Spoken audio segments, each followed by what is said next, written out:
This podcast is brought to you by our amazing supporters at Patreon, who just recently got a bonus episode on the masterpiece Alien from 1979. If you'd like to hear that, or one of 25 plus extra bonus episodes, more than almost 40 hours of bonus content at this point, visit patreon.com/dissectingthe80s. You get a custom RSS feed, which you can drop into your favorite podcast player, Spotify, the Apple Podcasts app, whatever you like. So you don't even have to switch it up from the place you like to listen to your podcasts. And you get access to all of that back catalog content when you sign up at the $5 level. Visit patreon.com/dissectingthe80s to find out more about how you can support the show and get even more of it. That's right, more than 25 bonus episodes. You get a bonus episode every other month, a newsletter every month where we tell you about the cool stuff we've been watching lately, and access to a little bit more of what's coming so you can keep ahead and watch the movies along with us. Patreon.com/dissectingthe80s.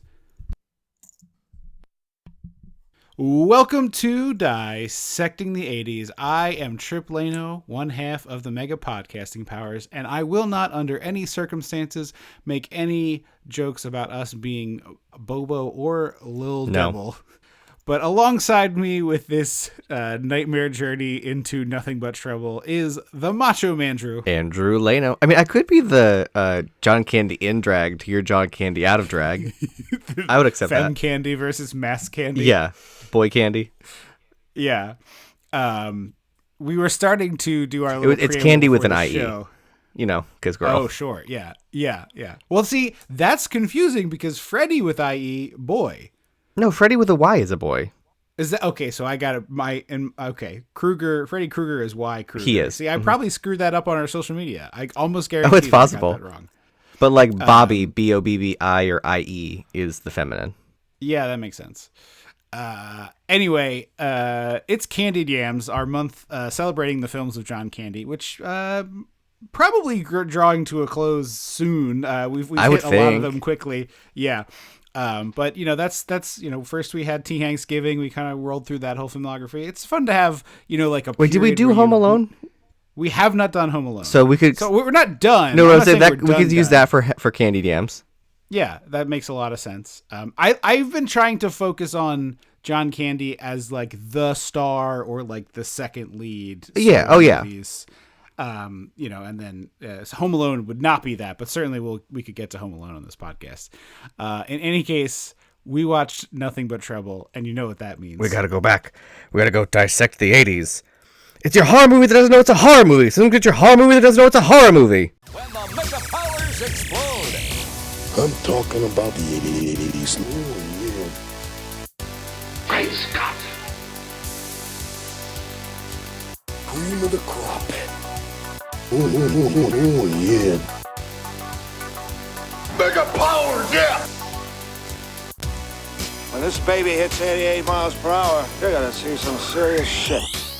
So we jumped into it without any preamble today. Normally, catching up a little bit before we start as we're setting up recording. But you picked this one. I did. And I was like, all right, I've seen I have a story to tell about having seen this last time. We'll get to that.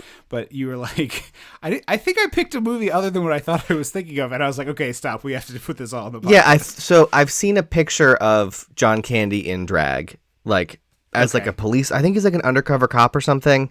Oh, maybe it's like Armed and Dangerous. I think it is Armed. He's like got a big blonde, like curly wig and like divine kind of makeup, and he's like with a feather boa. Like what a straight comedy man thinks of when he thinks of drag. Sure, Miss Piggy. Yeah, Miss Piggy is what we're saying. 80s Miss Piggy, the curly hair specifically. Yeah. And I was like, oh, this movie has John Candy in drag, so it's got to be that. I hadn't watched the trailer. I'd seen the poster, and someone said, I'd seen, oh, it's John Candy in drag, whatever. I was like, oh, so this has got to be it. But this movie was also on, oh, yeah, I do want to get to that one. I heard weird things about this, but I just got the wires crossed, and I picked the weird one, it's a drag one, but it's the weird one, not the drag one that I was thinking of. So, as a kid, I don't think you were there for this story, but my memory is it was just me and Dad. I don't know where you and Mom were or what was going on. But I remember being young enough that he was flipping through the channels and we got to the part where the first group of people in the movie gets sent to the bone stripper, they get, like, on the conveyor belt and the thing. And so, like, I'm a little kid. How old like are you, theme think? parks. Like 10, less than 10?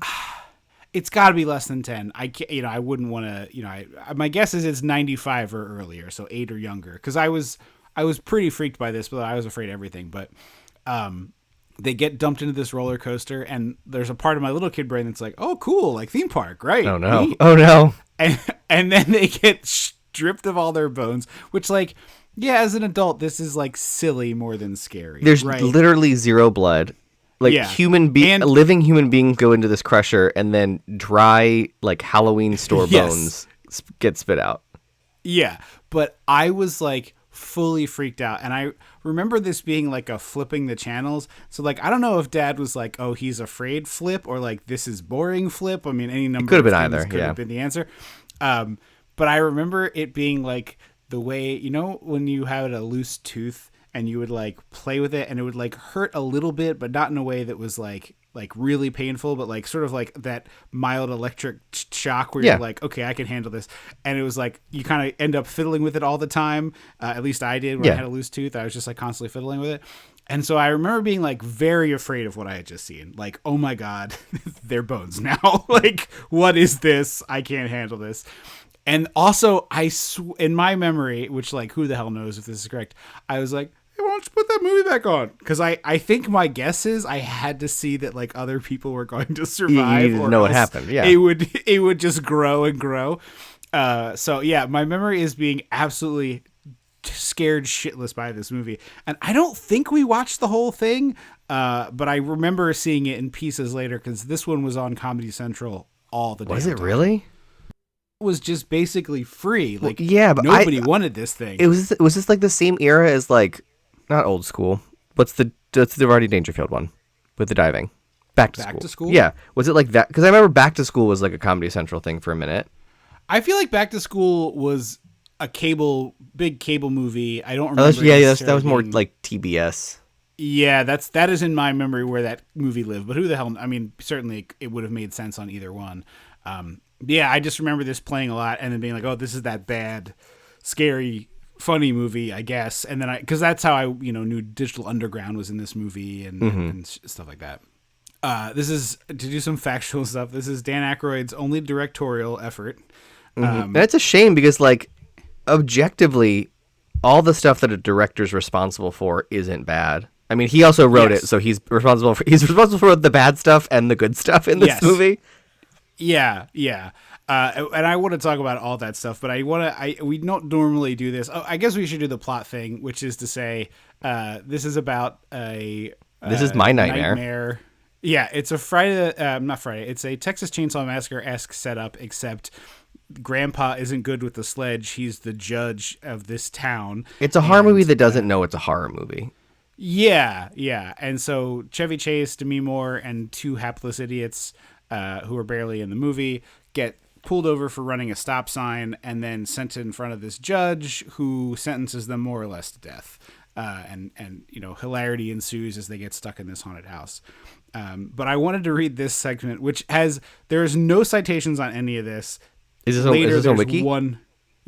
Later there's one citation. So perhaps all of this is at that link, and I wasn't going to read it twice, but this says, the story was first developed after a screening of the 1987 film Hellraiser that producer Robert K. Weiss attended with Dan and Peter Aykroyd.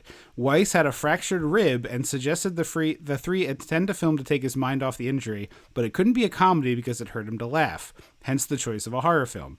Once the screening started and the three saw the audience laughing, Weiss suggested they make a horror comedy together since audiences wanted to laugh and be scared at the same time.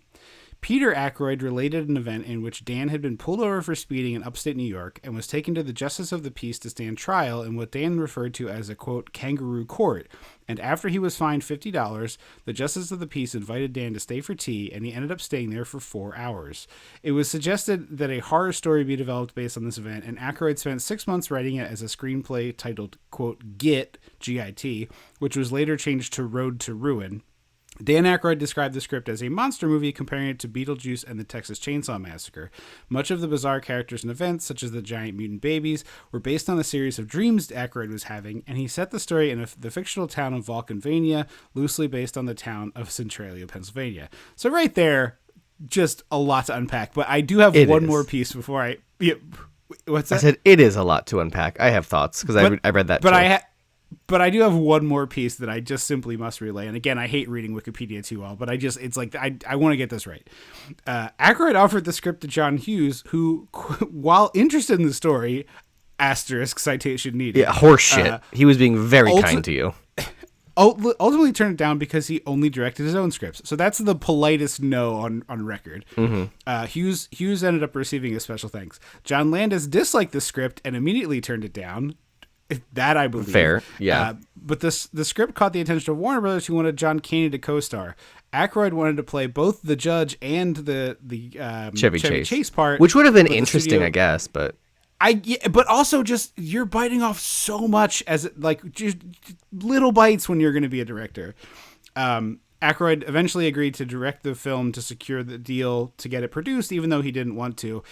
Later, when no one would play the giant baby Bobo, he also agreed to play that part, and he found it stressful to play two parts in heavy makeup while simultaneously directing and producing. Well, he wanted Chris Farley to play one of the babies, and sure. NBC wouldn't let him out of his contract, which makes me think Chris Farley was like, I don't want to do this. Please give me an excuse. Right, but also, like, you couldn't go down to the Groundlings or Second City or just hold an audition in Los Angeles for this part. Like, you could have gotten someone to play this part. You did not need. He probably was already over budget at that point and was like, I'll do it.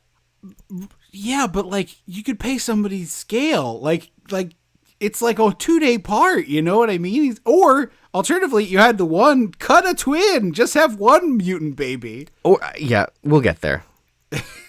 So, rolling back to the whole like horror comedy kangaroo court thing. For one, I don't believe that story is true about Dan Aykroyd and the $50 fine. I think that is like I think there's a nugget of truth in there. He probably did get pulled over somewhere in like a backwoods, whatever, backcountry.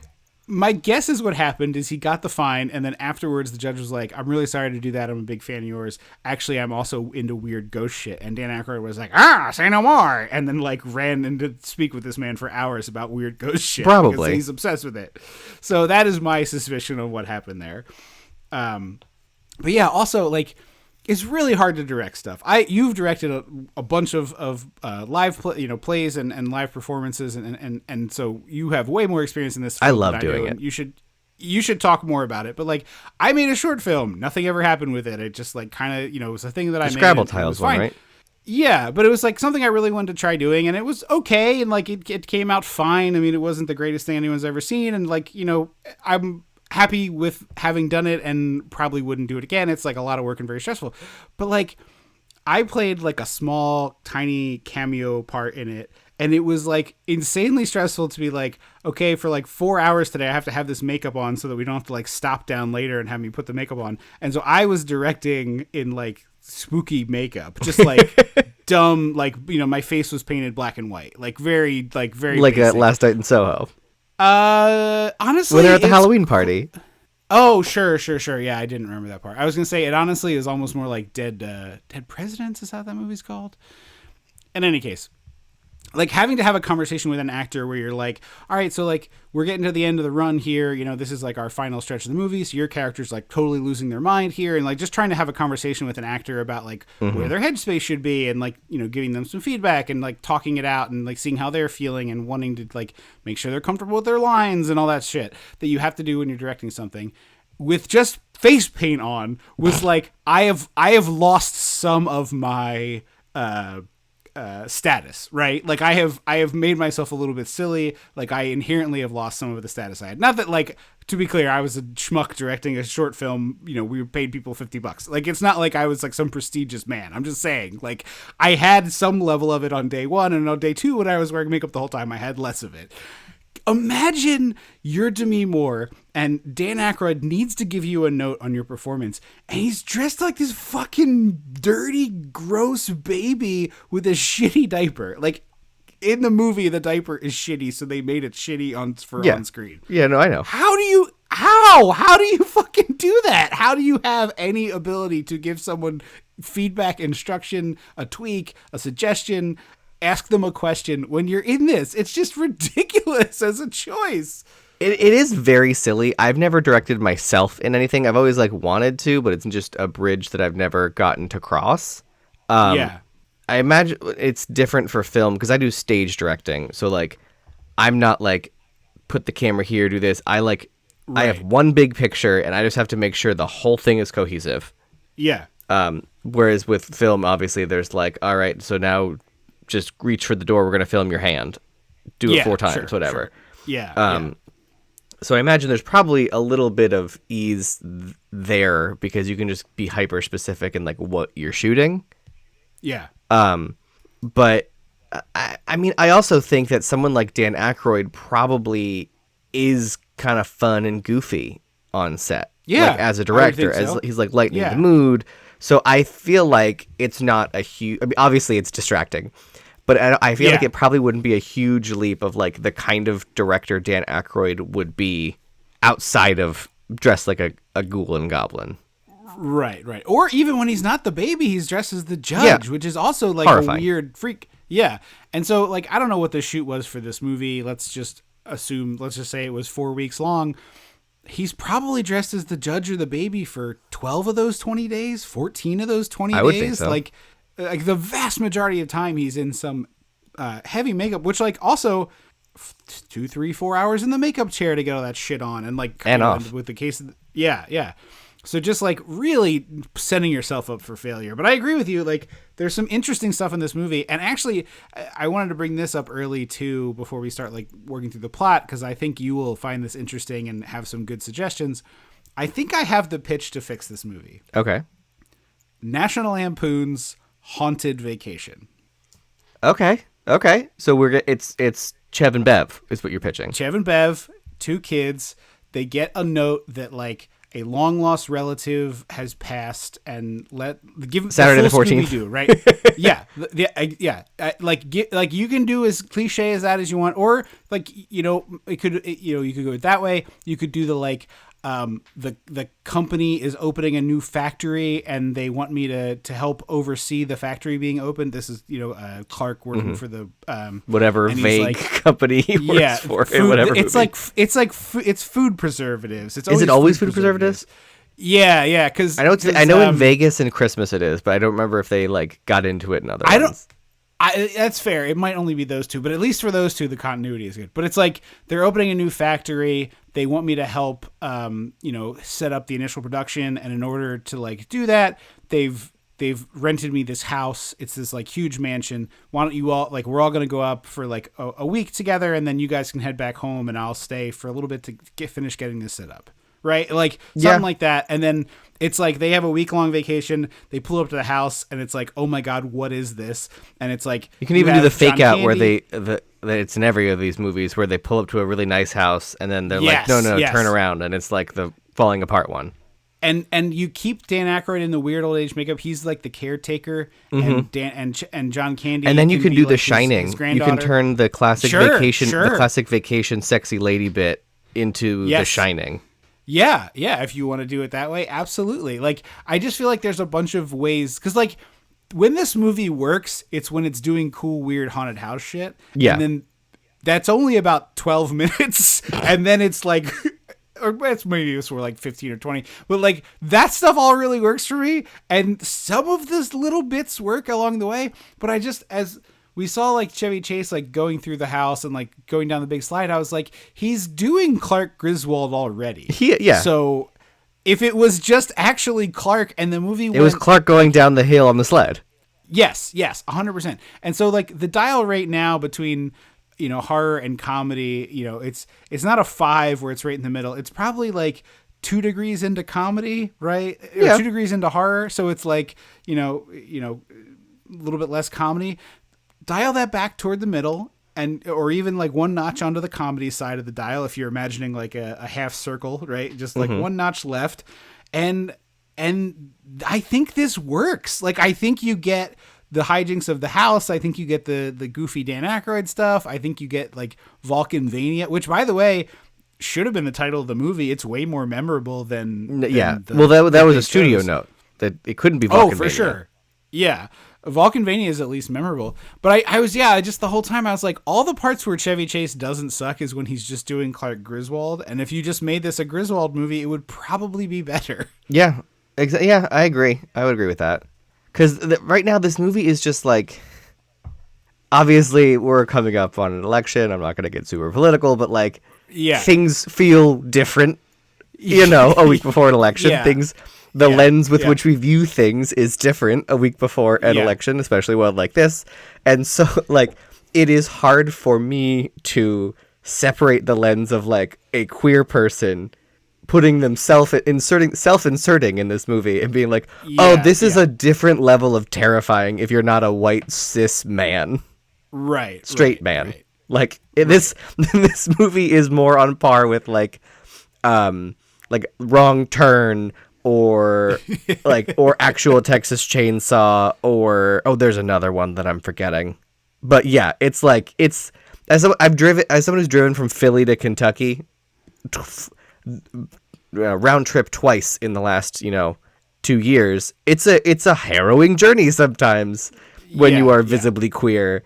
I go into incognito mode where I wear duck boots and a big flannel, and I put all my hair up into a hat so it doesn't look like I have long hair. Like, it's just a different thing. And so the idea of like this happening to me is otherworldly terrifying. Right. Yeah, I mean, absolutely. Like, I did not consider that while I was watching it, but as you say it, it's like, oh, for sure. Like, this probably is scarier and for not just queer audiences, like also like, this is a lived-in experience for people who are minorities of all different stripes. That kangaroo court and shitty cops and all that stuff. Absolutely, for sure. But just like as a movie, it also doesn't work. Yeah. So it's like you're treading in this water, which like, tricky at best. To be polite about it, it's tricky to navigate those waters, for Dan Aykroyd. It's certainly in 1991, something no one was thinking about. No, God, no. That was not, that 100% that wasn't even considered. Yeah. So like, not going to shit on them for not thinking about it at the time necessarily, given that they weren't, societally was not, people were not thinking about this in the same public way they are now, for sure. Which isn't to say that was right, but just that was the fact of the situation. But like, also the movie's bad. Yeah, exactly. And it's just like, oh, you're playing in this space, which like you didn't really realize you were playing in, but you definitely were. But also the movie is awful. But they kind of did know they were playing in it, because Aykroyd himself was like, it's kind of the Texas Chainsaw Massacre. So it's like, so you knew that you were playing in some horror movie world. You just didn't want to fully get in there. I think he wanted this to be Texas Chainsaw Massacre funny. National Lampoon's Texas Chainsaw Massacre? Yeah, it's like, that's basically the bit. Like, is it number 2 that's kind of silly? Mm-hmm. The Texas Chainsaw that's the one with Massacre? the lipstick. Yeah, so my instinct is, and I don't remember what year that movie came out. I think it was an 80s movie. I think so. It was 80s, because we did it. Yeah. But like, my instinct is, like, they mentioned watching Hellraiser. My instinct is he like watched Texas Chainsaw Massacre 2 and was like, well, if you turn the dial funnier, I think you have something. Mm-hmm. And it's just not quite there. It is not a satisfying comedy, and it's not a satisfying horror movie. And like, right, the horror movie that would be satisfying is not for me. It's for my boyfriend and other more extreme, like, I can picture the movie being the yuckos. Yeah, being more yucky and mean spirited. So like, I just watched In a Violent Nature. Have you heard about that? I've heard of it. I have zero interest because I know it's not for me.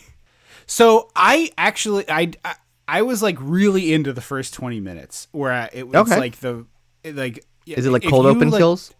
It's not. It's like I find the movie way too slow, and the premise of In a Violent Nature is you're watching a Friday the 13th movie from the perspective of Jason. Obviously, so you don't learn anything about the characters. You do learn. It breaks its own rules a couple times, so that like, so that you do. But like, they start with like the creature getting resurrected, and then it's like the teenagers, and a lot of the teenager dialogue is like snippets off screen, which makes the fact that they're like vapid and dumb somehow like more obvious.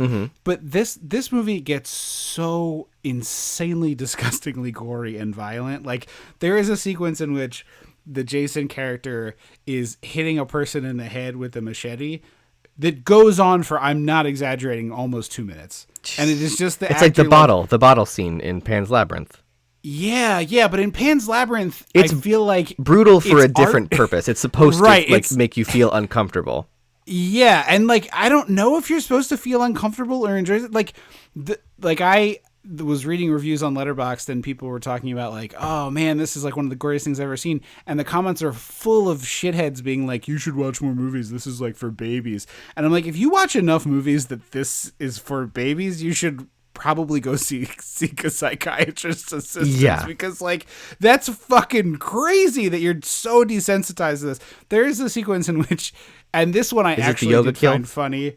Yes, I've heard, and I was like, he folds a woman in around on herself, and like it is Friday the 13th level funny. Like it is not funny in the sense that like I'm laughing at telling it you now, but I wasn't laughing while watching it. But it's gory. It's like it's really bloody and crazy. Yeah. And so it's just like that one I was kind of like, oh, this is like touching funny for me, but most of the kills I did not find that way. And so, but I'm imagining this movie done like that with just that's what it would be. Yeah. Up to 11. Yeah. Like when the bone stripper strips bones, it like sprays blood and ephemera out of the. But then we're also like seeing up close inside shots of the bone stripper of like things crushing and yeah. Yeah. So, yeah, it is neither funny nor scary, and so it's just an all-out failure is really how I would describe this. It's a bummer. It's a real bummer. Yeah.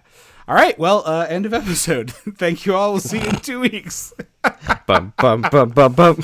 Bum, bum, bum, bum, bum. So we start with Chevy Chase meeting Demi Moore. She's like fleeing. Of course, she has tiny dogs.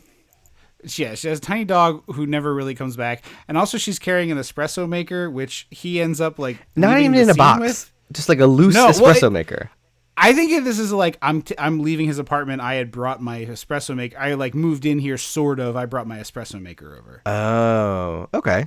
It's like, you know, when you were back in the day before either of us had long-term partners, you might have a person you dated for some months and it was like, oh, it makes my life a little easier to leave this thing or this thing here. For most people, it's a toothbrush, bottle of shampoo, you know, a couple pairs of undies maybe. I had a box of clothes shipped to me. I'm familiar. Yeah.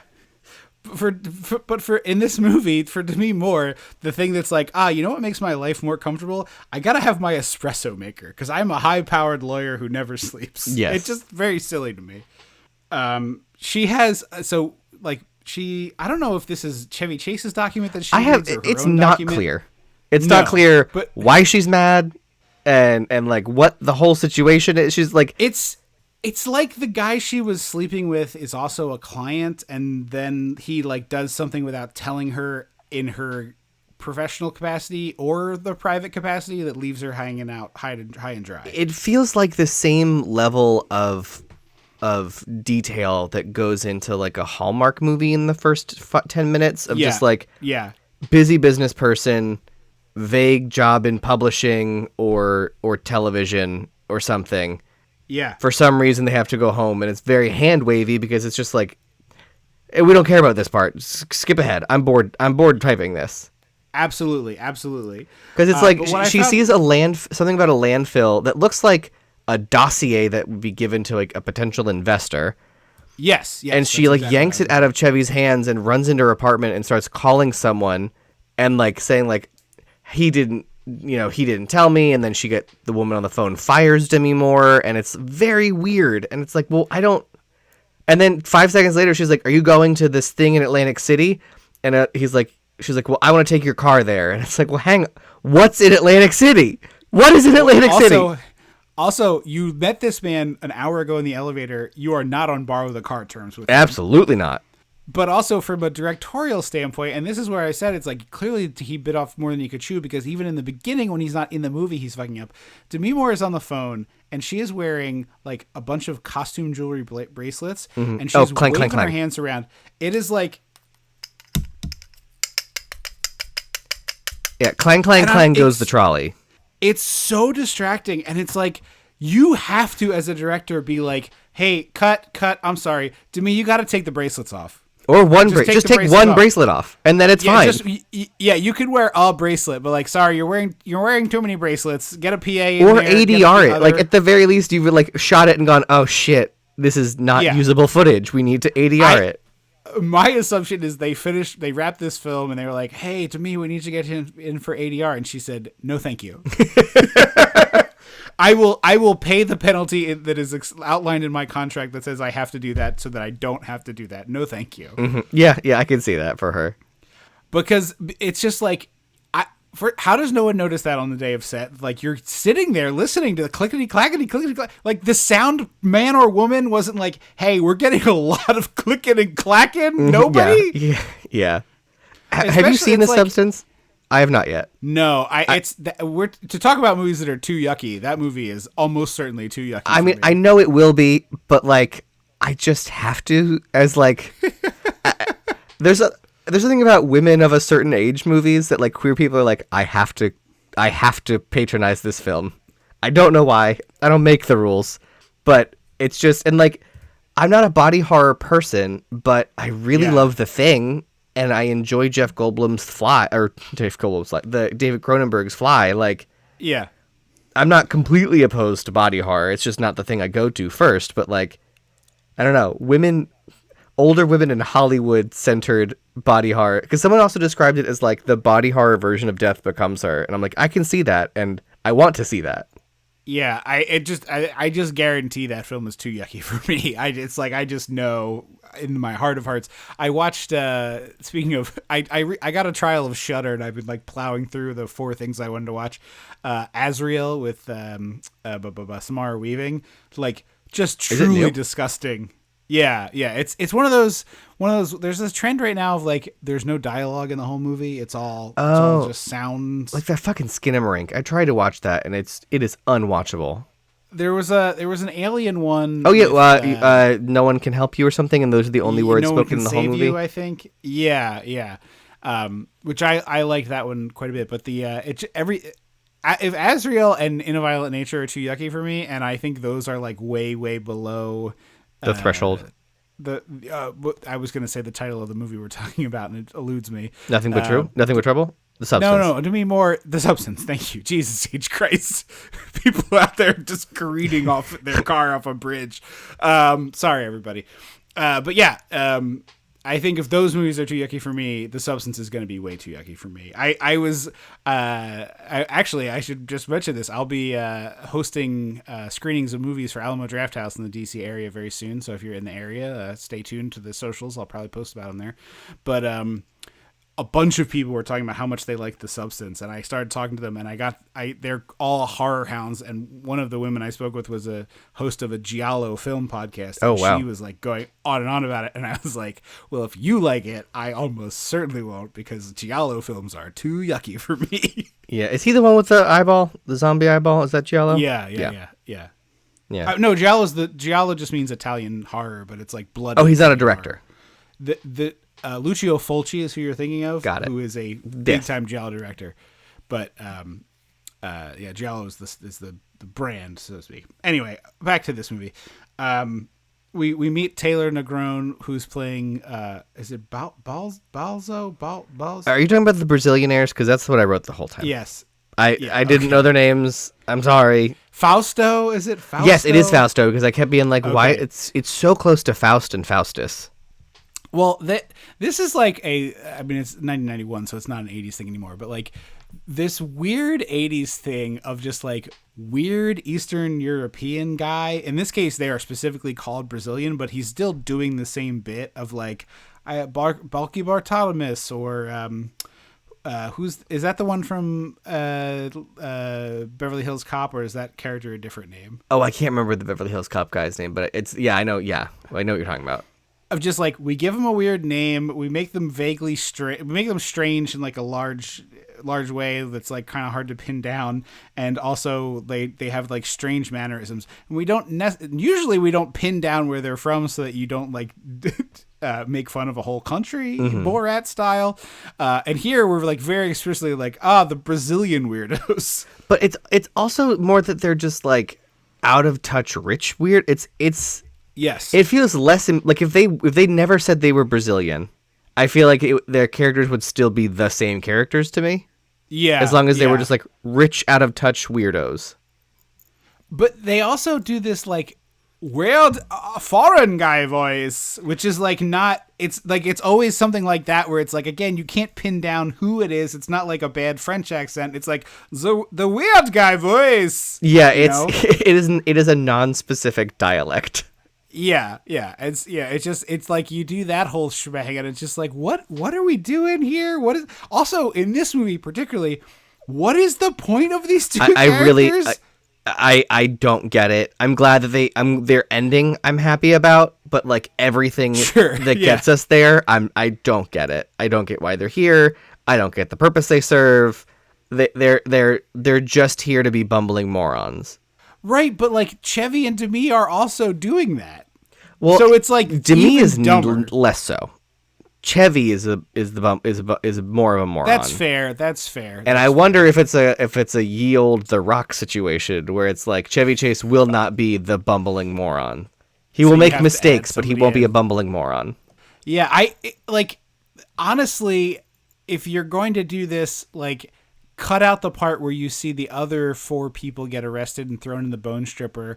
Make the Brazilians be like, we want to be defended in the same trial as them. We need our own trial. And then have like Chevy and Demi get dropped in the basement, and then these two get sent to the bone stripper. Yeah. Like, just like make the movie more efficient. Get down. I mean, it already is a 90-minute movie, I will say. I know, but it's like... It's a 90-minute movie with a full musical number from Digital Underground for no reason. We are killing time here, folks. Well, I wonder if that was like a Warner Brothers music is there. Oh, baby, it's a synergy thing, I'm sure. No, it's not. It's not? No. Dan Aykroyd loved Digital Underground. The Humpty Dance came out, huge hit. He loved the song. He uses his connections to like get backstage at a show, presumably in Hollywood, but that part wasn't in the story. He rolls up next to Shock G, the main guy in Digital Underground, who wore the glasses and the nose and sang a lot of the songs. He goes, this random white hand extends a like hand roll joint and is like, hey, you want to have some doobie? And he just went to backstage. Digital Underground gave them pot and pitched the movie. Yes, he hands the joint to Shock G, who turns and is like, oh my god, that's Dan Aykroyd. Like, I know who that is. I like comedy. And he's like, hey, you're Dan Aykroyd. And he's like, yeah, I am. And they start talking, and he's like, I have this movie. We need to commission a song. Are you interested? And they get to talking, and the guy from Digital Underground is like, I like this idea. This sounds fun. And then that blossoms into, oh, actually, we want to put you in the movie. And so they just put them in the movie. And the song they play first, not the wedding song, the All Around the World Same Song, I think it's just called Same Song as the song title, actually became a hit for them. That's what I thought in this thing it said their hit song. So I was like, so that was written for the movie and became a hit? I can't tell if Same Song was written for the movie. The wedding one certainly seemed to be written for the movie. Well, yeah. That is wild. But he just like walked up to him, and the guy from Digital Underground was like, I don't know if this was a situation where like, you know, the white weed people and the black weed people had different forms. Like maybe he was expecting a blunt and he got like a joint or what. I don't know why, but a blunt is like a cigar wrapper. Oh, okay. But it's like how people. It's just like it's rolled. It is all rolled weed. It's just different wrappers. You're asking the wrong guy. Okay. I am not that cool. But the guy from Digital Underground like talked about how the joint was like an old, like he specifically called it the doobie because that's how Dan Aykroyd talked about it. He talked about it being like hand rolled and all crankled and crunkled. Okay, fair. So maybe just like, not the same. I don't know. But I just found that I was like, why the hell is Digital Underground? Because my instinct was the same as you. Like, this must have been Warner Music. No, this was like Dan Aykroyd just loved the fucking Humpty Dance. That's weird. But like it's like 6, 7, 8 minutes of this movie. Like, it's not insignificant part fair. of the runtime. It's like just fucking killing time here.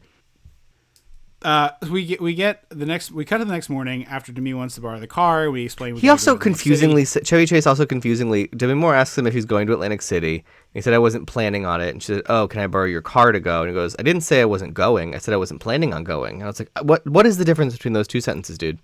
Yeah, exactly. This is like the fast talking, guy thing. And look, I have a higher tolerance than most for Chevy Chase. I generally think he's funny. I know he's a huge asshole. I'm fully aware of that. But I've liked a lot of things he's made. Yeah, but we also have to blame the system. Like, he is at fault, but also the fact that everyone just let it happen. Yeah. I actually heard a very interesting theory. I don't know if you remember, but when Eddie Murphy was up for an Oscar for Dreamgirls and Stallone was up for an Oscar for Creed. They're the same year? No. Oh. Just like two instances of guys who were kind of a huge pain in the ass, kind of getting what's coming to them. Both Stallone and Eddie had similar reputations to Chevy Chase. Oh. You get nominated by the peers. So like actors nominate actors, directors nominate directors. And then everybody votes on once you've been nominated. Exactly. And so the theory people have is like actors nominated those two guys, and then all the people who they were dickheads to were like, fuck you, I'm not voting for that guy. 100%. Which I think is, I had not heard that theory. I recently heard it on an episode of Blank Check. That's brilliant. Yeah. Podcast. I still remember when it's just a really good theory. When Eddie Murphy lost to Alan Arkin for Little Miss Sunshine. And the look on his face when he did not win is so salty. I mean, it was his one shot, I mean, maybe different now that he's like sort of had this like public comeback, there'll be another opportunity, but that was his, I think he could get like an older dignified man role. Yeah, I think it's dignified older man type role, like wearing the hat with the hat I'm talking about, the old man hat, where the newsboy cap. Yeah, not quite news. Yeah, it's kind of a newsboy cap and like a sweater, and he's got a newspaper in his hand, and he's like giving sage advice. He's in the movie for 20 minutes. If he's interested in that, I think he could pull it off. I think he could very easily do that. But I think that's sort of where his last chance corral is going to be. I think Stallone was genuinely very, very good in the first Creed movie, and it was a well-deserved nomination. I was kind of bummed he didn't win, but it's like, hey man, you got to be nice to people. Just fucking be nice to people is a really good. See, I didn't know Stallone. I didn't know Stallone was an ass. I think I had heard that Murphy and Chase were both kind of an ass.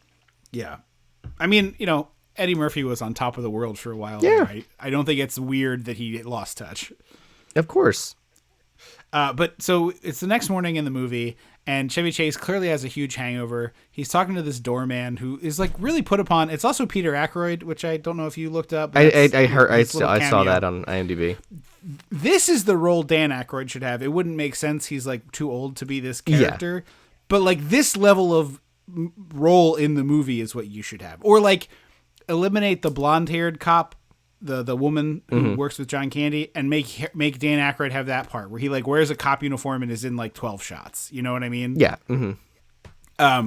But or be one of the guys at the end. Be Brian Doyle Murray. Absolutely, yeah. Be Brian Doyle Murray. Yes, 100%. My guess is like he wrote this and was like, I want to play these juicy parts, and then he got strong-armed into directing it, and it was just like he lost the plot. He couldn't handle everything. Yeah. Well, also like, but I can imagine nobody read the script and was like, yeah, I will do it, and also sit in 2 hours of makeup to do that. Sure. Like if he wasn't in that makeup, Brian Doyle Murray would have been a good judge. Sure. Yeah. He's got the voice. He's got the mannerism. Yep. Like I think that would be very 100%. Good. But like he wrote it so that it had to be this like horrifying dripping goblin. He's basically Grandpa. He is Grandpa. Texas Chainsaw I wrote Massacre. That. Yeah. But so the thing I want to talk about, Chevy Chase is like, I'm so hungover, I can't do this. Here's my car keys. When she comes down, just give her the car. I'm going back up and going to bed. and the door opens, and we get this like Jessica Rabbit-esque, and she's wearing the singer. same kind of clothes she was wearing the previous night. Like, nothing about this is more revealing. She looks like the fucking Bride of Frankenstein. She's got on this like all white outfit. Her hair is like pushed up Marge Simpson style. If they put a white streak up each temple, you'd be like, oh yeah, that's the Bride of Frankenstein. Her hair is huge in this scene. Well, she is also she looks in like a fucking flat top. She's in a Marilyn Monroe dress, kind of. It's a halter. I agree. It's not that I think Demi Moore is unattractive. It's just a weird choice of costume, color, and hair that is just like, and it's just like, but I don't know, man. She's not wearing any more revealing than she was the previous scene, so it doesn't make any goddamn sense that he like his tongue rolls out on the ground for her. Absolutely. And also, poor Demi Moore for wearing this fucking napkin of a costume for this whole movie. Yeah, and then later she like puts the jacket back on, and I was like, at some point as an actor, you have to be like, I'm not doing that. Write that part out of the script. I don't need. I assume it was to hide the stunt double for the. But it was also probably she probably wanted to put the jacket back on because she was like, I don't give me clothes to wear. Yeah, I have a towel around my waist and a halter top, and that's it for the whole movie. I'm sliding in dirt. It's a towel. No, but that's the length. The skirt length is like a towel. It's just like it's so unnecessary. Yeah, it's bonkers. So they get in the car, they start to leave, they open the garage door. Oop, there's the Brazilians. Who they thought wouldn't be there because they don't eat breakfast until 2. Right. And then we cut in the car, and I love that, like, the car, like, he's a car phone, he has satellite navigation of sorts, but they do this in all sorts of movies and TV shows, and I have never understood it, and I don't think we've ever talked about this before on the show, and it's rare that those things pop up, but the trope of the guy doing the electric shaver while he's driving, what the hell? And it's like, I always thought as a kid, like, oh, it must have some sort of, like, collection mechanism. Yeah, like a little vacuum or something. Yeah, and then like I had a brief dalliance where I used an electric shaver. I never really liked them. It made me irritated, like my skin irritated, and then I just stopped shaving because I grew a beard. But you would get fucking little hair everywhere. It would be all over your car, the dashboard, the inside of the windows. But then think about, I don't know if this is true for all people. Maybe it's not. But if I get a haircut, my next stop is home to take a shower. Yeah. Oh, yeah. Unless there is like some really wildly compelling circumstances, which I can't do that. I was getting, my wife and I got haircuts on the same day recently. And she was like, oh, we can go do these errands after. And I was like, no, the haircut is the last thing before we go home. Like, we can do errands and then get haircuts, but like, I can't not go home after a haircut. Like, I can do an hour maybe, but like, I can't run around all day with little hairs. And she was like, I'm not sure what you're talking about. And then we got home and I took my shirt off and she saw how it is a short hair thing more than yes, I've only gotten one haircut in the last like 3 years, but it is a different experience getting this long haircut than it is getting my skin fade and all that. But she, like, when I took my shirt off and she saw all of the little hair around my neck and like collarbone and everywhere that had like fell through my shirt and stuff, she's like, oh, that looks awful. And I was like, yeah, man, like, that's why I said, like, I gotta go home. The idea of putting on your work clothes, shaving, and then going about your whole work day, because usually it's like, I'm late for work, shaving in the car, going about your whole work day with itchy tiny hairs all up in your, and like, especially it's usually a guy in a shirt and tie, so it's just like getting in there and I'm always horrified. No thank you. But so what happened was the Brazilians just like jumped onto the conversation last night of, let's go, like, can I borrow your car? And they're like, okay, we'll join you. No discussion of like, where are we going? Like, no confirmation. Yes. And so they're driving and they're like, well, where are we going? And like, Atlantic City. And they're like, well, we don't want to go there. We back to picnic. And it's like, well, this is on you. Yeah. You chose to come on this trip. This is your fault. Destination-based trip. Yeah. So Demi like looks at the map and is like, oh, there's pretty a detour. Sophisticated GPS for the time. Yes. Yeah. I don't think this is real. I think so. This is like a full apparently movie. it is real, but not for cars. It was a thing for like, I think someone said it was for like stores and dead stock or something like that. I don't know. Oh, I was gonna say, is it like how in the one I think it's Vacation? Oh, they plan on the TV. where they use the TV as a monitor, and they have the home computer, and then they like Pac-Man the car. Yes, but I think it was more for like business purposes than it was for like commercial purposes. Okay, maybe isn't that right? I think so. They take this detour and they drive through like a real sad, burnt out town that inexplicably has a huge pipe in the middle of the road. Well, it's the exhaust pipe. We learn later. Yes.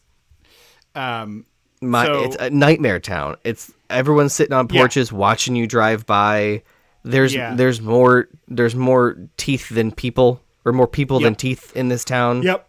Yeah, I mean it's a monstrosity of a place for sure.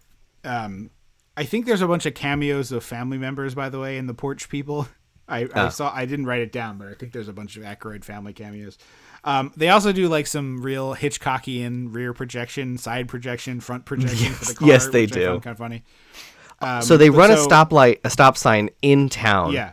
And you see them get followed by a cop who lets them drive clear out of town before attempting to pull them over. And it's like, well, now, who cares? That happened, 30 minutes ago? It looks like in the movie. I remember once I was driving us home from a concert and a cop was following me. I wasn't like speeding. I certainly wasn't drinking or anything, but I was driving us home from a concert and our brother was in the front seat and this cop had been like following me and like, I don't know what he was doing. Like maybe it was just like, that's the way he was going. Like it could have been nothing, but I was like on edge because he's just following me. And my brother goes, as soon as you pass those trees, you're in the town limits and he doesn't have jurisdiction. And I was like, okay, great. I passed the trees. The cop pulled a Yui, and it would just happen to be following me and giving me anxiety. But he like knew, he had scoped where like that it was a county cop or whatever that lost their jurisdiction. So yeah, exactly what you're saying, basically. Yeah, like you're out of your element, mon frere. Yeah. They attempt to outrun him because he's in a Beamer. Is it? Mm-hmm. And then plot twist: the cop is driving Kit from Knight Rider. Yeah, it has like flame exhaust and turbojets. Yeah, it has nitro and mushrooms and banana peels and blue shells. It truly does. He's able to like activate a roadblock from inside. Yeah, he like flicks a switch and then a barrier covers the whole road and says detour this way. And it's just like, this is my nightmare. Yeah, for sure. It's crazy. The high-speed chase is kind of fun, like in terms of directing, and like I want to say nice things a couple times during this. Like this is really well directed. Yeah. It's fun. It's kinetic. It's got a lot of exciting. They're like swerving all over the place, almost getting hit by trucks. And then we find out John Candy is driving. He's the constable, I think. Yes, the chief constable, and he's like, "I'll ignore your speed and your attempt to flee. We'll just go to the judge about the stop sign that you ran." And one, that's probably because of the jurisdictional thing you just mentioned. Yeah. But two, how are your hackles not raised? It's like, okay, that's the thing that I did that was least illegal is the one thing you want to get me in front of a judge on. I'm like, my every bone in my body is like, look, hey, if we all just stab this man real quick, we can get out of here and no one will know. So he takes him through this crazy sculpture garden to the judge's house in Vulcania. So did you watch the Twisted Metal show at all on Peacock? Yeah, it's great. The Doughboys podcast, I keep trying to get you to listen to. One of the hosts is one of Sweet Tooth's guys. Oh, he was great. I loved Sweet Tooth. I wanted more of him. The Sweet Tooth is a pro wrestler. You told me that, yeah. I like. And Will Arnett voice. Yeah, I don't like. I wish they just let Joe do it. It would have been better. But the Sawyer family. That's the Texas Chainsaw. You should look up the 2 Samoa Joe episodes of Doughboys if you like him, because I think you would enjoy it. Joe's family. He's Jesus, I almost called him. It's Polynesian's not the right word. His family led a Polynesian dance troupe. Oh, that's cool. From Hawaii. But his mom and dad both were Polynesian dancers in Disney World for a long time. Oh, like Disneyland. Oh, that's really cool. But like this movie's Sawyer family just reminds me of that piece of shit cop from the Twisted Metal movie or show. Oh, yeah. That he's just like scumbag. This fucking scumbag pissant that like thinks he knows the law and thinks he is the law, and it's like, no, you're a pathetic man. Right. Are you empowered, or are you just a man with power? Think of it that way. At this point during the movie, I started zoning out and looking things up on the internet. Apparently, they reviewed this on Siskel and Ebert Go to the Movies and gave it 2 enthusiastic thumbs down. And he refused to actually review it. He wouldn't write a review. Allegedly, he was one of like 4 people in the screening he went to. It was teens who were being rowdy. And at one point, he claims he walked over and said, "Can you be louder? I don't want to hear this movie." Yeah, I think the way I read it, he just wished that. Did he actually go over and talk to them? It said he famously walked over and told them to be louder. Okay. But I mean, who knows what he's saying? He's also an entertainer. Yeah. I will say I love this set. Like, It's I think the sculpture cool garden's and weird horrifying. fun. It's like it's like the beginning of 13 Ghosts or the scary scene, the like traumatizing scene in The Brave Little Toaster. Like, it's very good. Yeah. It's kind of got like a Psycho House look, but it's more its own thing. Like, it's clearly its own thing. It's but kind of Silent Hill-y, ironically. Sure, yeah, that's funny because that's also Centralia. In 8 years, 15 years, it would end up also being a movie. A game than a movie, but like it kind of has the vibe of the Silent Hill. I definitely that, and also based on Centralia. But what's funny is like he's like, oh, I want to make a movie based on Centralia, but it's only just like the fact that there is a coal fire. There's nothing else about it, which no.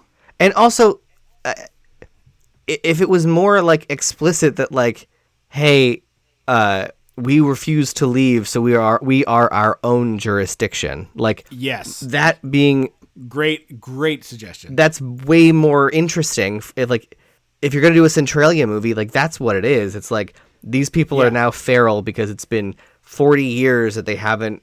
They've been. What's the word when you secede? Not secede. When you become non. Oh fuck. Like sovereign citizens? No, when you it's like when you lose your status as a city. Oh, sure. I don't know the word, but I understand what you're. I remember it from Parks and Rec and all that. Unincorporated, like that kind of thing. Yeah. And also, like, if we're gonna do the Griswold family pitch, it's like the company got a great deal on this land. Turns out there's a coal fire burning underneath it that'll never go out. Yeah. No. Yes. Exactly. Or like, oh, they say it's only got a couple years left. Yeah. But also the unincorporated thing then also double works with the twist at the end of the movie that also made my blood boil. Yes, yeah, I agree. So we get them in front of the judge, and like there's some fun set stuff where like things are moving. I do love the set. Again, around. A lot of the stuff. Yeah. There's a lot of parts here that are great. The set, all the house technical stuff is great. Really, genuinely, very good craftsmanship. They spent so much money on this set. Yeah, they did. But they do this long drawn out bit where it's like, oh, like Dan Aykroyd's behind a book. It's like Austin Powers-esque with how and I was like, why? Yeah. And then they eventually show him and I'm like, he's yucky. He's like grandpa. He's good. Grandpa's good with the gavel instead of grandpa's good with the sledge. But like, yeah, I said he's literally grandpa. Also fucking terrifying. Yeah. And then Chevy pulls out a stogie in the middle of court, even though it's like clearly someone's living room. But it's just like, well, why are you making that choice? If you like, you're not I mean, I know you're a confident white man who's rich, but like you're not a little scared. Mm-hmm. And also, it's just fucking crazy rude to do that. Yeah, because like so a lot of this aspect with because the judge's like bench, I guess it's called, like basically it's like a clockwork animatronic kind of thing. It's very like BioShocky or BioShock Infinite, I guess, and also Resident Evil Village. If you've played either of those, I have not. Sorry, I was taking a drink of water. I That's have good. not. Yeah, there's elements that like I'll send you a clip of the shopkeep because he just keeps appearing throughout the game, but it's like things like you hear that like click click click click click of like a gear wheel, and then things open up, and that's exactly what like this judge is too. Yeah, I get that. The other thing with the cigar is like, in addition to the cigar, he goes full Chevy. He starts like quipping and like making fun of the judge to his face. And it's like, again, your confident white man thing, but it's just like, you are a highly respected, now he's not a banker, but he's a financial advisor. Yeah. You're not a dumbass. Like, yeah, you have some brains. Right. Like, earlier we saw you try to bribe John Candy, which is pretty silly, but like, I would think you would be smart enough to handle the situation. Mm-hmm. Because he even says like, "Hey, can you just give me a ticket and I will pay it and be on my way?" Mm-hmm. And then all of a sudden he's like, well, waka waka waka. And so he hits a button and they get launched through the floor, down into a pit of rubber duckies, I think it is. I don't know what it is. It's creepy and it's scary because it Yes. feels like all the things that they've taken from other people or whatever. Sure. Yeah. No, that's definitely what it is. And then we get a bunch of red shirts drinking and driving and speeding. Yeah, that is exactly how to describe them. Candy pulls them over. They're drug dealers. I thought the one was a Baldwin brother, but I didn't. He is. He's Danny that. Baldwin. Okay. The not Danny Baldwin. The other one pulls a gun on Candy, and Candy like judo No, I think it is. chops it I think Danny Baldwin is the one that pulls a gun on John Candy. Oh, you're right. It is. It is. And then John Candy pulls an automatic weapon on him. Yeah, like an Uzi or some such. Again, horror. Right. Like, what are we doing here? They mock Dan Aykroyd in court, and he sentences them to death, and so they get conveyor belted into a roller coaster of death called the Bone Stripper. Which is like a really cool design. This roller coaster must have been a huge pain in the ass. It's cool, but like, yeah, we needed this. Yeah, no, I think this is a fun bit in the movie. I don't, like I said, I think you kill the Brazilians with it instead. Yeah, it's just. I think it's just strange that like this is more should be scarier and a little bloodier, which apparently the first cut was, but I don't know if that's true. Oh, really? Interesting. So is there going to be like a release the Aykroyd cut? Yeah, right. This is the scene I saw where I got scared. The them going through the bone crusher as I the Bone Stripper. Before. Yeah, Bone Stripper. Sorry. They get invited to dinner with the judge, and Chevy does have a pretty good line where he's like, "Nothing better than a long day on the road than a warm glass of Hawaiian punch." Well, here all of a sudden he's smart, and he and Demi are like playing into it, and like, thank you so much for having us to dinner. Does he treat all criminals this kindly? Like they are. I'm like, yes, smart. You're being smart right now. Right, exactly. It's like, finally, you idiots have made a good decision. We get like some of the weirdest shit in the movie with this judge business where they serve hot dogs, and she first to me thinks it's actual dogs, but no, it's just hot dogs. Mm-hmm. And which valid question. Sure. But he hits a button and this little choo-choo comes up and they have like an apparently, HO size. According to IMDb, they spent $25,000 to rig this up. So I don't know if Dan Aykroyd is a choo-choo guy, but like this setup seems makes like a me choo-choo think guy. He might be a choo-choo guy who just is like a big I think I read online that someone on the crew mentioned a restaurant where they had stuff on a train, and Dan Aykroyd was like, I love the idea. That seems really insane for a restaurant to do that. I mean, I think if it's just like napkins and salt and pepper and like ketchup and like the things that you would find on the table just to go around the perimeter of the restaurant and you just grab it off. That seems fine, but just like the idea of like a loose tub of pickles. Yeah, I don't think it's. I assume it was more of the like napkins, salt, pepper, ketchup. I mean, I hope so. Yeah. This is where we meet John Candy in drag, and the fact that she doesn't speak to me is a weird choice that makes it even creepier. I wonder if it was like Candy kept trying things and they couldn't find a voice they liked. Just dub him. That's the funniest part. That's fair. Yeah, if you had just like picked any woman at all to do the voice, would have been pretty funny. Honestly, the funniest choice would be if he sounded exactly like Demi Moore. I was thinking that just get Demi Moore to dub the voice, because then you could do a bunch of stuff where John Candy calls out to Chevy Chase and he goes through over the door there or behind the door, right, or some right, nonsense, or like gives him instructions and he bumbles more, and Demi Moore is there with her hand being held over her mouth. Like that actually would be a lot of potential comedy in your and that also your comedy film. That also like harkens to Whatever Happened to Baby Jane, where Betty Davis's character does a Joan Crawford impression, but it's just Joan Crawford dubbing the lines. Like you could be hearkening back to other horror movies. Yeah, I didn't even know the bit I was doing. That's interesting. Also, halfway through dinner, for reasons that are not explained and is called back at the end of the movie, the judge's nose turns into a penis. It happens like 3 times in this movie, and I don't get it. And later, we see that the judge's nose is actually a prosthetic. So does this imply that he has like a penis nose prosthetic and he just like does a switcheroo periodically for giggles? I don't know, because it's a quick switch. It's like a blink between cutaways switch. So it doesn't feel like it's supposed to be real. It feels like it's supposed to be, I don't know. I don't know either, but at the end of the movie, when the judge is like on TV, he has the penis nose again. Well, and when he's in his room, when Chevy Chase is like peering through the hole in the wall, it's the penis nose he takes off. Oh, interesting. I didn't catch that it was the penis nose again there. Yeah, it's thoroughly bizarre. I do love, however, Candy passing the plate around to Demi Moore, and he's like ants on a log, and it's just is celery with peanut butter. It is and just straight up celery with peanut butter and raisins. And but it's also not like snack sized.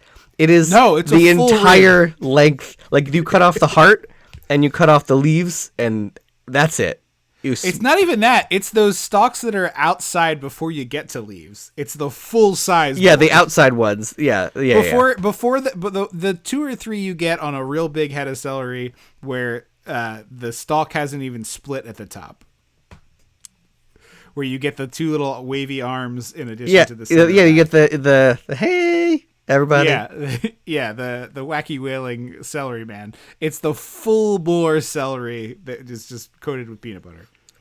This is also where we learn that the judge's grandfather or father got screwed out of his land by a banker, so now he hates all bankers.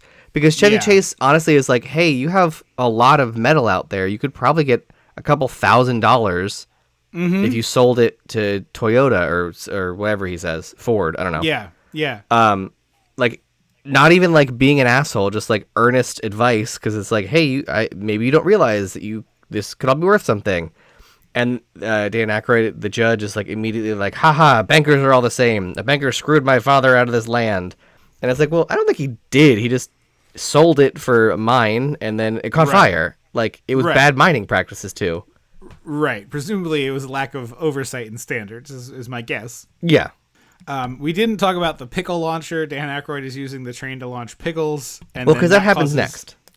Okay. That causes the Brazilians to flee, try to get away from this insane judge. That's where we learn. There's a rumble and an explosion, and that's where we learn it's Centralia. And then the pickle launch happens, and they're like, we're leaving.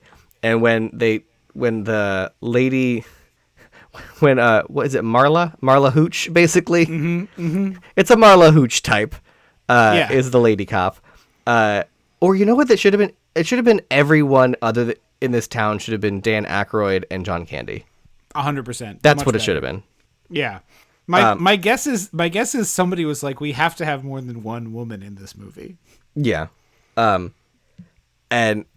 they sure gave her a lot to do. Yeah. She holds a gun on the Brazilians. They jump out the window, through the crash through the window, I should say. Yeah. They get inspired by the Hawaiian punch they were drinking. Well, I guess that's not the right guy. That's Kool-Aid. Kool-Aid man. And they run. John Candy, Demi and Chevy try to escape too and are caught by Lady Candy. And then we cut to the Brazilians outside, and they have to swim through toxic sludge to get to the other side of the embankment.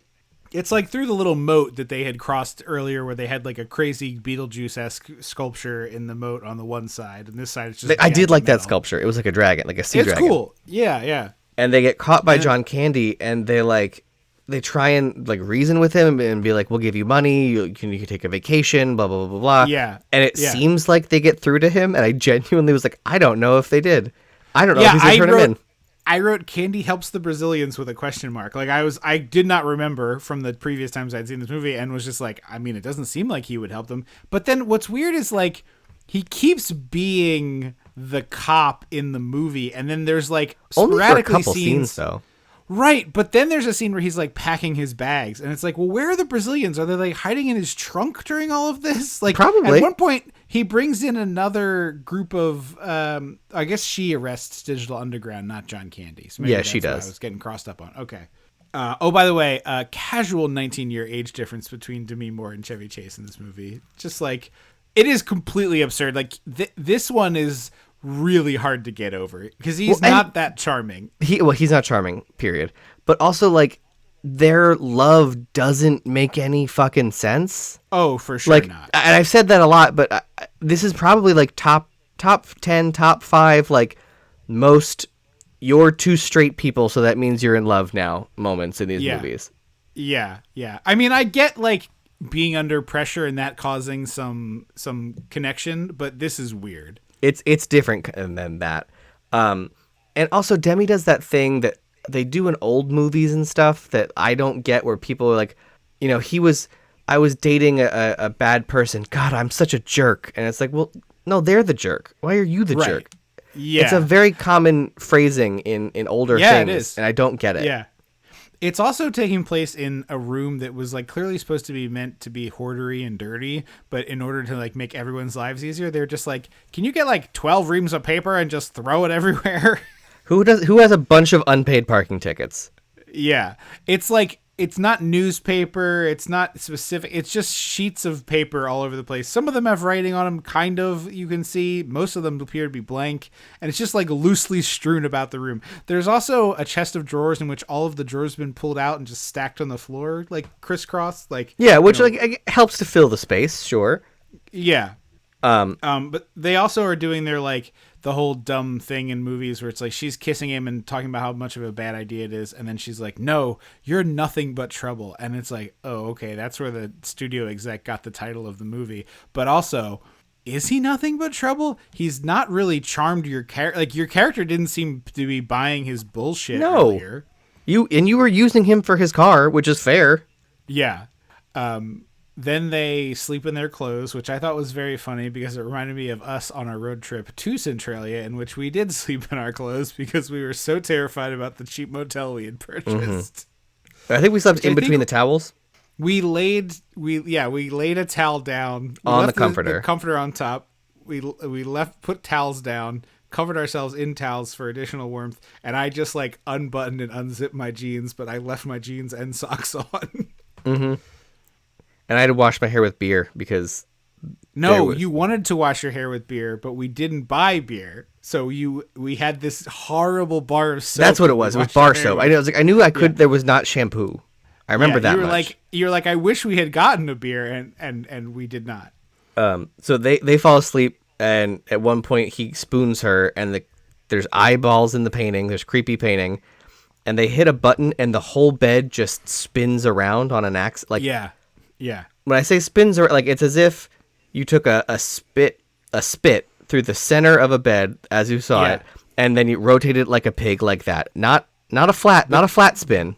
Between the two people on either side of a queen, basically. Yeah. And then this is where I was like, oh, this is a vacation joke. Like, this is the vibrating bed's out of control. This is like a vacation level joke. It's like, oh, right, you could just make this a vacation movie. Make it a Murphy bed. It just goes up into the wall. Yeah. That's a vacation joke as well. So the door opens, and we get a real, like, Scooby-Doo and Courage the Cowardly Dog spooky hallway thing, where every door has something spooky and weird behind it. One is babies or baby dolls. But they're like, it's a wall of baby dolls. It's not like a room full of them. It's a wall made of baby doll parts. And then they open another one, and he's like, oh, that's the bat room. And Demi Moore's like, guano at the big pile of shit. And that's just like, I was like, do we mean, like, was it supposed to be a bat room joke? Because I didn't get the guano. Maybe that now that you say it, I think the answer is yes. Yeah. Like, it should have been like, ooh, a full bat. And then, yeah, sure. And then the next one would have been a giant half of a bat. Oh, it's a half bat. That's right. These are the jokes you should have written. Absolutely. This, like I said, the haunted house stuff is actually fun. This is probably my favorite sequence in the movie. Of like, the bed spins, they go in the hallway, they got the funny doors. Then part of the hallway comes down like it's trying to squish them, Star Wars trash compactor style. They like bust out of there. They get up into the attic. It turns out the attic is full of all the driver's licenses. The confessions. It's horrifying. Yeah, like the confessions room. Yeah. This is the moment where like in the queer horror movie that I've pitched. This is where like two side characters discover this room, and you know they're not making it out of that room. Absolutely. It's like, oh, I have found evidence of the thousands of people. Or a side character with glasses. Yeah. We get like allusions to... They Jimmy killed a Hoffa Nazi, so I'll give being them that one. Yeah, yeah. Somebody who came over on Operation Paperclip, clearly. Jimmy Hoffa as well. Which Yeah, they were makes responsible sense, for given Jimmy that it's in Hoffa's death. Jersey. Yeah. He's a real... like, you know, I kind of culturally osmoted him, but it's just like I basically had no idea who the guy was until I watched... That Jesus Christ. Irishman? Yeah, thank you. Well, when I was younger, there was some Jimmy Hoffa story, maybe on the news or something. It was probably a passing reference in a cartoon, I bet. Like it was that. No, seems... it was because Mom tells the story because okay. I heard it said something about Jimmy Hoffa, and I just went, "Who's that?" And Mom was like, "What?" And I was like, "Who's Jimmy Hoffa?" And she was like horrified that I didn't know who he was. Right. It's like when there was a commercial for a trailer for Get Smart, and I wasn't paying attention, and Mom goes, "Who's Agent Number 2?"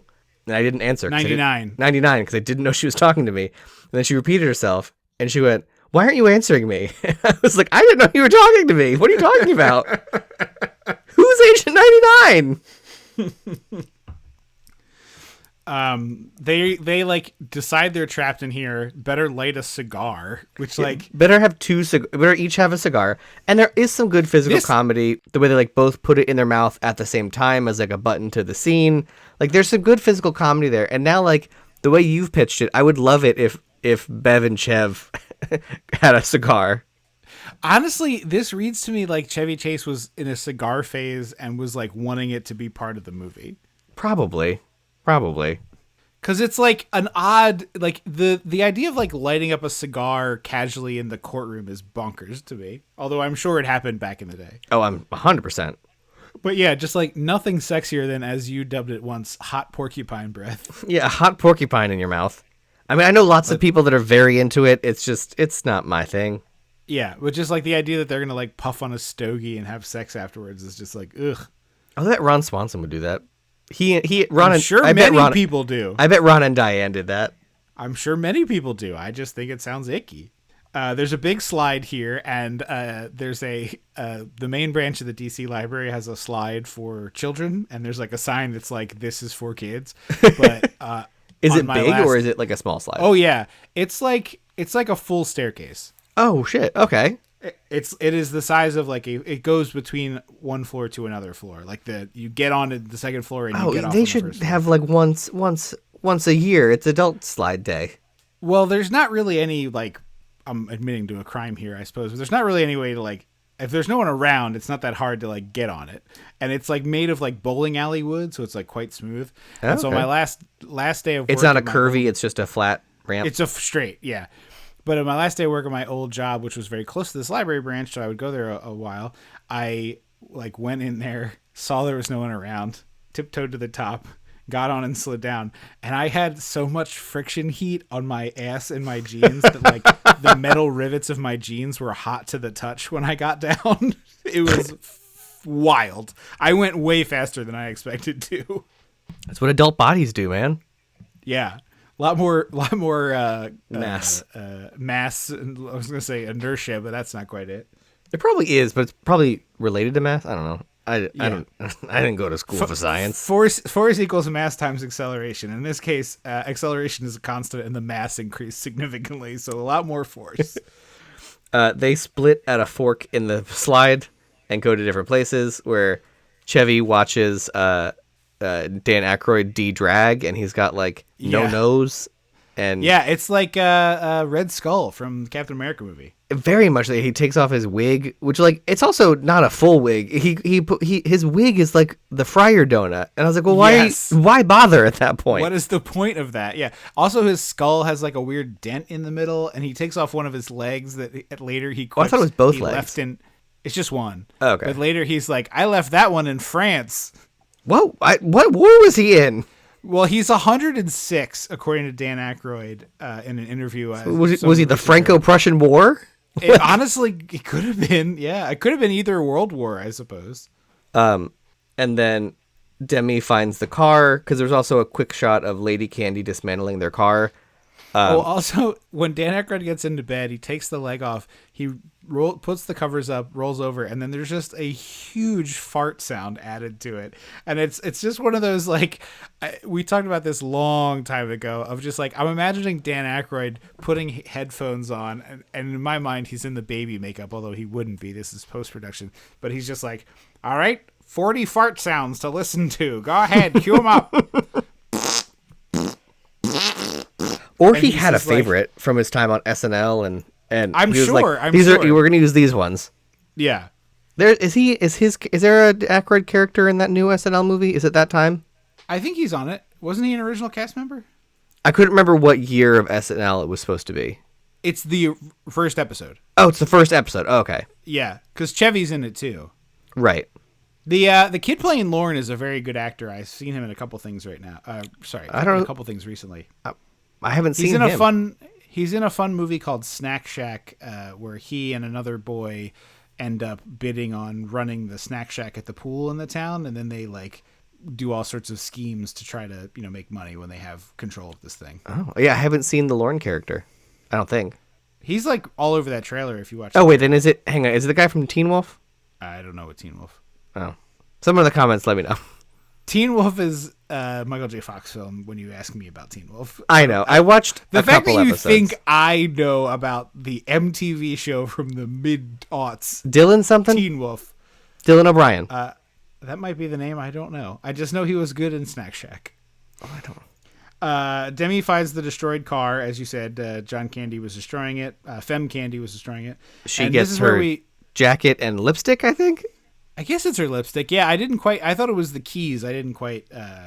And this is where we meet the horrifying giant man babies. Bobo and Lil Debbil, Debbil. I thought it's Debull.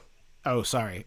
But this is like sub Garbage Pail Kids. Gross. I truly want to like grab Dan Aykroyd by the face and be like, what were you thinking with this part? Yeah, I mean, this part in particular, I would love to have just like a 4-hour podcast discussion about like, okay, like take me through everything, like every step of every path of this, the initial sketches, the fact that they have weird wisps of hair, the fact that they're like kind of Sloth from the Goonies. Like, why are they babies still? Right. Yeah.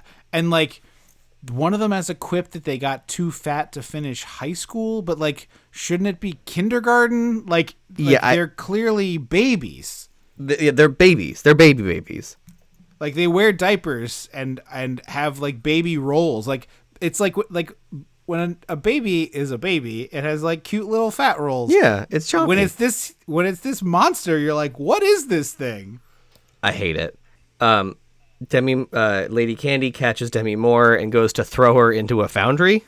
Yes. And she's got her like up over her head, macho, pro wrestler style. Just like it's Grace. No, is it Grace Jones? Yeah, it is in the Bond movie. Yeah, the Bond movie we did. Yeah, Is it Roger Moore? Yeah, Roger Moore up over her head. So the Bobo and Lil Devil talk her out of throwing her in the pit because they want to play with her. And then thank God they meant it was. They show you when it's just games. Yeah, and it is literally playing slapjack because I was afraid. Yeah, I thought someone was getting drooled on. Frankly, I would rather have a sexual encounter with one of the creatures from The Descent. To be quite honest with you. Yeah. I would agree with that.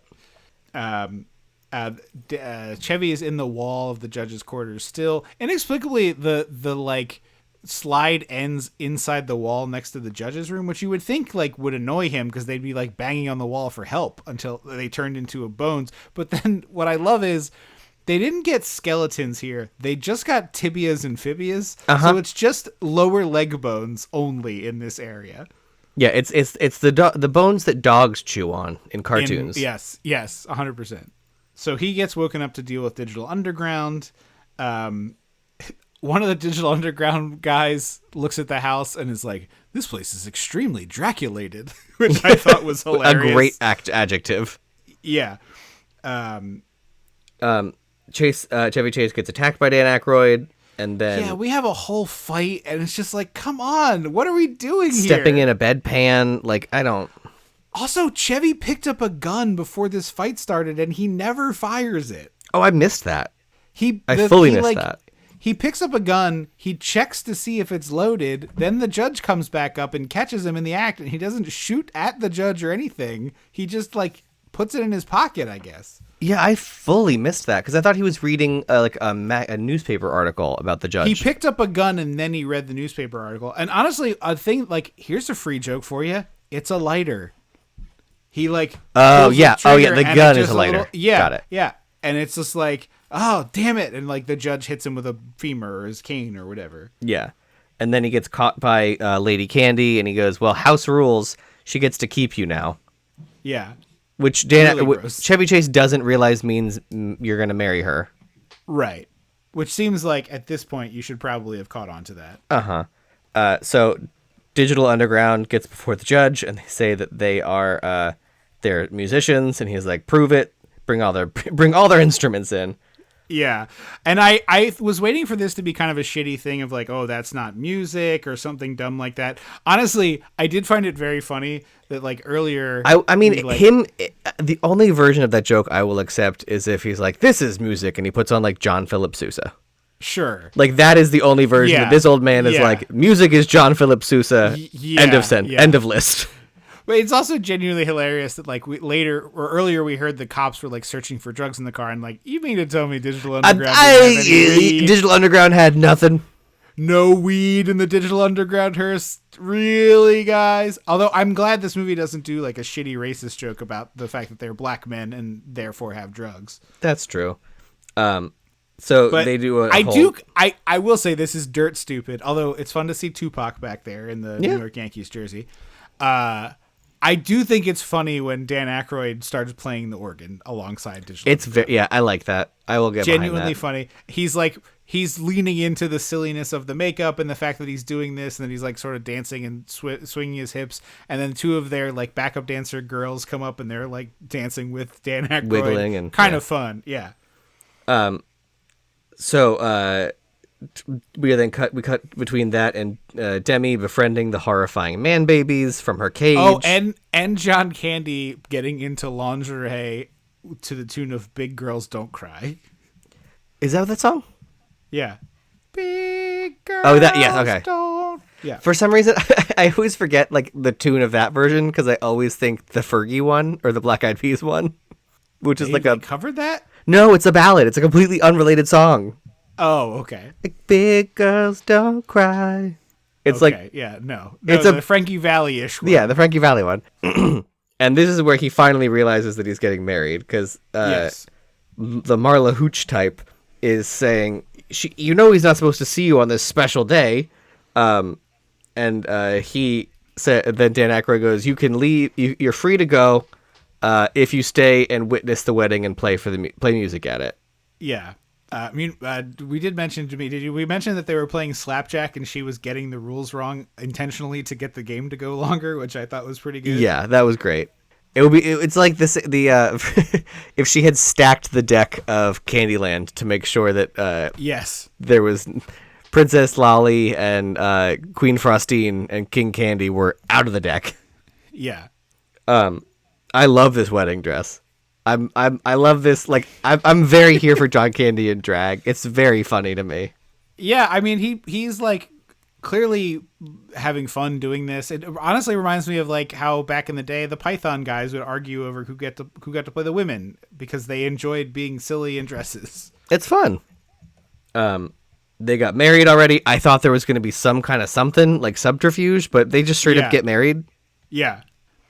This is the point where I have like just existential notes of like, why is this long sequence with Digital Underground here? Who is this for? Like, why? It's for Dan Aykroyd. Did someone really love the Humpty Dance? And then I had to Google it, and it turned out, yes, Dan Aykroyd is the someone who really loved the Humpty Dance. Chevy Chase tries to leave with Digital Underground, but gets stopped, and now he's on the murder coaster. The bone stripper just breaks. There's no reason. Like, I thought maybe Demi Moore had convinced the man babies to do something. I was truly waiting for the moment where, like, we hear the machine start up, and she's like, you have to help save my friend. And they, like, okay, Diane, and then go do it. Yeah. This is where we have boy John Candy is packing to leave while the rest of the family preps a murder device for Demi Moore. Femme Candy is making like a snowplow blade that will drop through and cut her up, and it's 6 watermelons. A slap chop made of snowplow blades. Yeah. So they're like Aykroyd tells Demi Moore like, "Hey, I don't want to hurt you. You were free to go. Say something over the intercom to get Chevy Chase here, and you're free to go." And she gets on the intercom and tells him to run for his life, and then immediately regrets it. And it's like, yeah, well, okay, you can't have it both ways. If you're telling him to run, you're bravely facing the gallows. Exactly. You have chosen death. I'm sorry, but that you have already made your choice. So the man babies strap her to the slap chop and say they wish they were killing Grandpa because they like her more than him. Chevy Chase sneaks in and makes a barrel explosion to distract. Yeah, which is cool looking, but like this is another moment where I was like, oh, in Vacation it would like go out and he'd have to do something else. Yeah, it would roll, and as it's rolling, the wick would be like, yeah, and he'd have to go pick it up and be like, ha, ha, ha, ha, ha, and then like throw the flaming rag. Yes. Yeah. They run through the nightmare maze as a distraction, they're distracted. While the man babies are driving and like complaining. Oh, also we missed the spot where after the explosion, Bobo and Devil talk back and forth about how one of them shit themselves. I messed up my diaper. It's just like, Dan Aykroyd, why are you saying this line? Why in the are you movie? Vince McMahon all of a sudden, right. Dan Aykroyd? Yeah, like what the fuck, dude? So they barely escape. They wait way too long to jump on this train. Yeah, like it's coming, and they like wave their hands to make the train stop, which like that's not how trains work. Yeah, they don't. That's not how trains work. You need to start running now before the train gets to you so that you can match speed with the train as you are at max speed and get on the train. They wait until the train has fully passed them to start running for the caboose, and it's like, well, you're fucked now. And it's not even a curve. It's like a straightaway. And then Chevy gets on and he's like, come on, come on. And there's a moment where I was like, does she not get on the train? Like, it seemed like it was going to happen. It seemed like it could happen. And because like he would leave, this character would leave her, maybe in real life too, leave her, allegedly, asterisk. The lady cop misses her shot and does a full Yosemite Sam, like, dang, Barnett, or Yosemite Sam meets, not Chevy Chase, meets, not Pedro Pascal, Joe Pesci in Home Alone. Yes. Yeah, exactly. Chevy and Demi kiss because we needed that. Smash cut to them telling the FBI. This kiss, I'm like, you're fucking losing your mind. You just survived near that experience. Maybe you do have a smooch here of just like, oh, that was a terrible idea. But like, overwhelmed in the moment.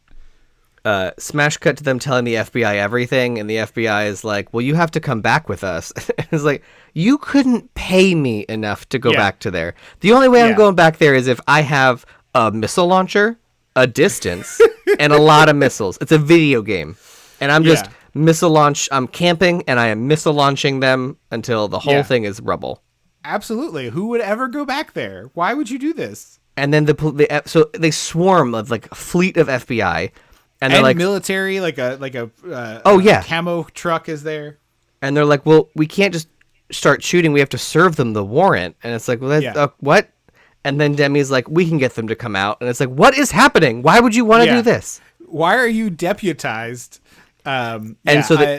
They knock on Demi and Chevy knock on the door, and I thought the punchline was going to be that the man babies are in the house now, because they kept saying they're not allowed in the house. They're not allowed in the house. Yes. I was like, oh, they took over the house now, and everything's fine.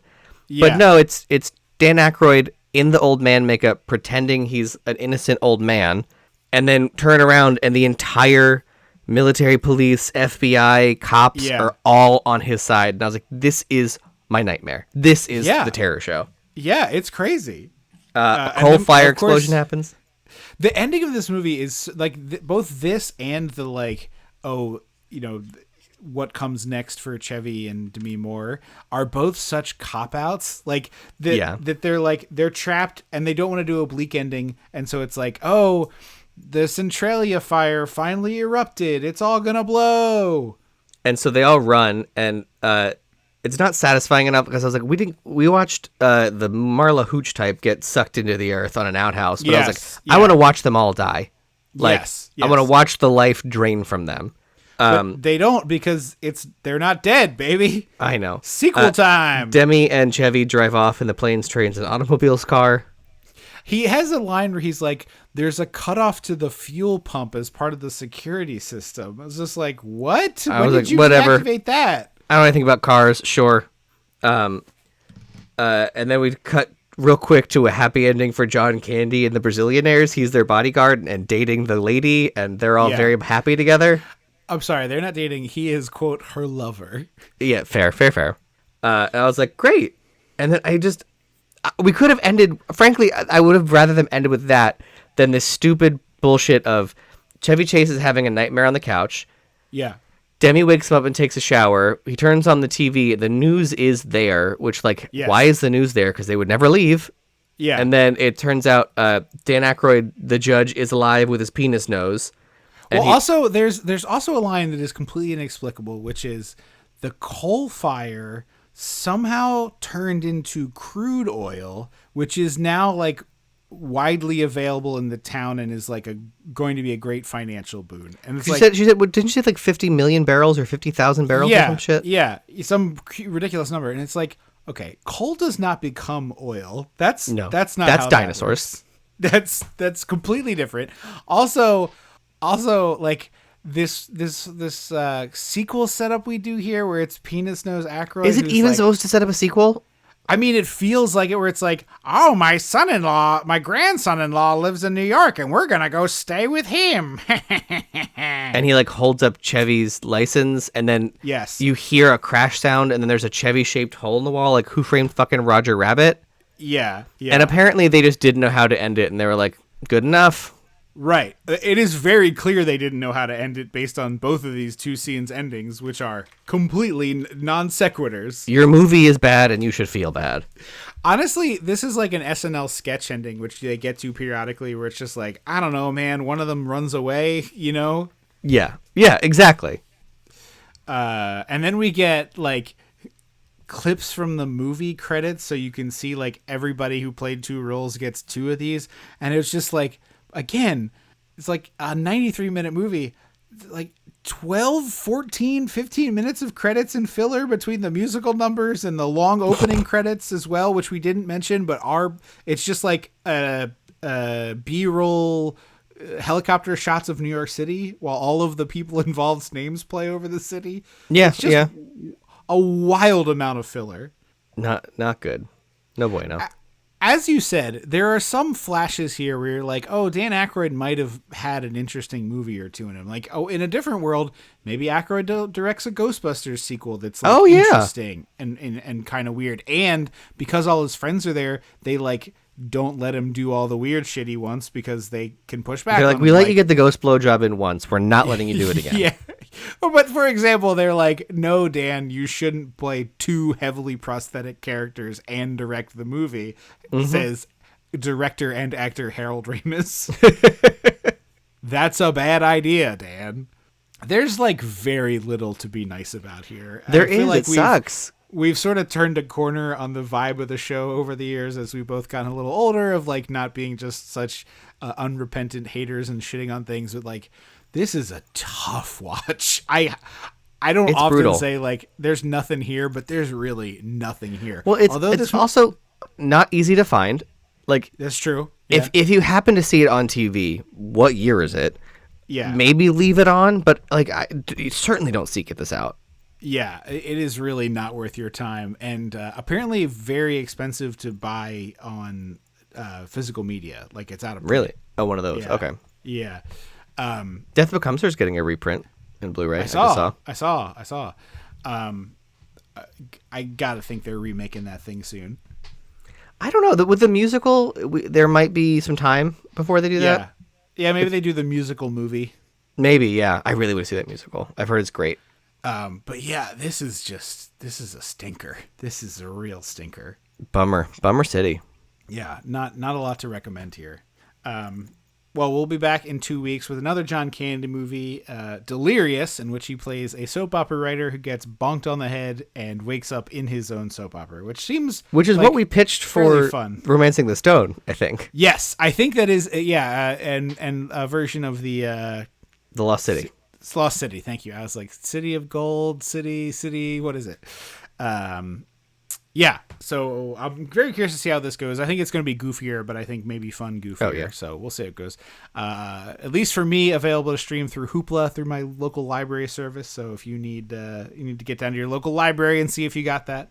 But some other places as well. I forget what other networks, but you can always look that up. Thank you so much for supporting the show. As always, if you like the show, tell 2 friends. It's good to spread the word and get more people listening to the podcast. Don't forget to check us out on Patreon, patreon.com/dissectingthe80s, where you can get those aforementioned 25 plus bonus episodes, including the one just released a week or so ago on Alien, the masterpiece from Ridley Scott. So go check that out, along with our other great selections. And our upcoming Christmas-mentary, which will be out Christmas Day in December. So you can sign up now and get there for that. We will announce that at some point in the near future.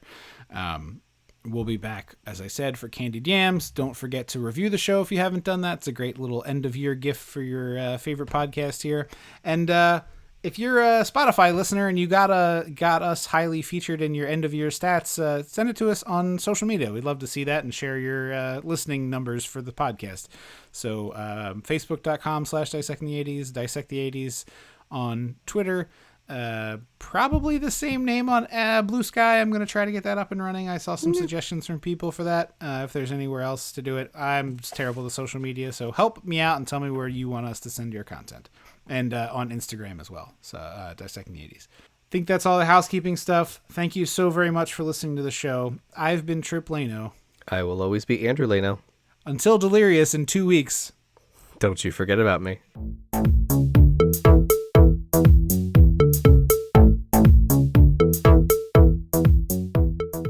Dissecting the 80s is a Chum Some of This production. Ow.